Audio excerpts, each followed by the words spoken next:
అందరికీ నమస్కారం. గీతా పఠనానికి స్వాగతం. నా పేరు రాజేశ్వరి. ఇవాళ మనం భగవద్గీత 2వ అధ్యాయం సాంఖ్యయోగంలో 39వ శ్లోకం చదువుకుంటున్నాం. ఈ శ్లోకం తాలూకా సందర్భము, ఇంతవరకు ఏం జరిగింది అనేది క్లుప్తంగా ఒకసారి తెలుసుకుందాం. ఇంతవరకు కూడా భగవానుడు సాంఖ్యయోగ సిద్ధాంతమును అనుసరించి, అలాగే క్షాత్రధర్మ దృష్టితో కూడా యుద్ధము యొక్క ఔచిత్యమును విశదపరచి, అంటే ఎక్స్ప్లెయిన్ చేసి, ఔచిత్యము అంటే మంచితనము, దాన్ని ఎందుకు చేయాలి అనే విషయాన్ని విశదపరచి సమభావముతో యుద్ధమును చేయమని అర్జునుని ఆజ్ఞాపించెను. ఇప్పుడు కర్మయోగ దృష్టితో కూడా యుద్ధము చేయుటయే సముచితమని తెలుపుటకు కర్మయోగమును గూర్చి భగవానుడు ప్రస్తావించుచున్నాడు. శ్లోకం చదువుకుందాం.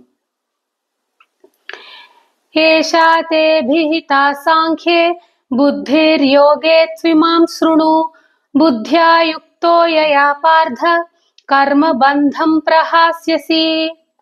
దీని అర్థం ఏంటో తెలుసుకుందాం. ఓ పార్థ, ఈ బుద్ధిని అంటే సమత్వ బుద్ధిని, అంటే సుఖ దుఃఖాలు, జయాపజయాలు, ఇవన్నీ కూడా ఇంతకు ముందు శ్లోకంలో చదువుకున్నాం కదా. జయాపజయాలు, లాభాలాభాలు, ఇవన్నీ కూడా ఈ బుద్ధిని, వీటన్నిటిని సమానంగా చూడగలిగే బుద్ధిని ఇంతవరకు కూడా జ్ఞానయోగ దృష్టితో తెలిపాను నేను.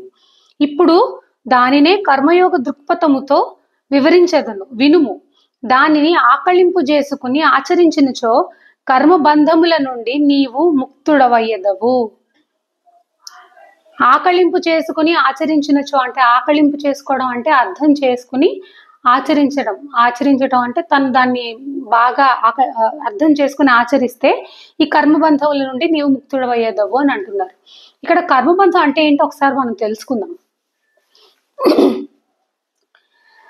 జన్మాంతరములలో చేయబడిన శుభాశుభ కర్మల సంస్కారముల ప్రభావమును జీవుడు బంధములలో చిక్కుపడును.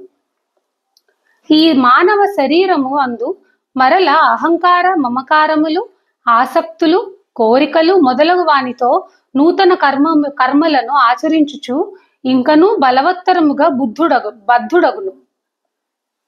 కనుక ఈ జీవాత్మను పదే పదే నానా విధములైన యోనులలో పడవేసి జన్మ మృత్యు రూప సంసార చక్రమునందు ప్రభవించుటకు హేతువులైన జన్మాంతరములయందు చేయబడిన శుభాశుభ కర్మల సంచిత సంస్కార సముదాయమే కర్మబంధము అను పదము తెలుపును. కర్మయోగ విధానము ద్వారా సమస్త కర్మలయందు మమతాసక్తులను, ఫలేచ్ఛలను త్యజింపవలను. సిద్ధి అసిద్ధుల ఎడ సమత్వ బుద్ధిని కలిగి ఉండవలను. అనగా రాగద్వేష హర్ష శోకాది వికారములకు లోను కాకుండా ఉండవలను. తత్ఫలితముగా జన్మాంతరములలో చేయబడిన ప్రస్తుత జీవితములో చేయబడుచున్న సమస్త కర్మలకు ఫలములను ఉత్పన్నము చేయు శక్తి నశించును. వేయించిన గింజలకు వలె కర్మలకు అంకురించు శక్తి నశించును. సమబుద్ధి ద్వారా కర్మబంధములను సర్వదా రూపుమాపుట అనగా ఇదే.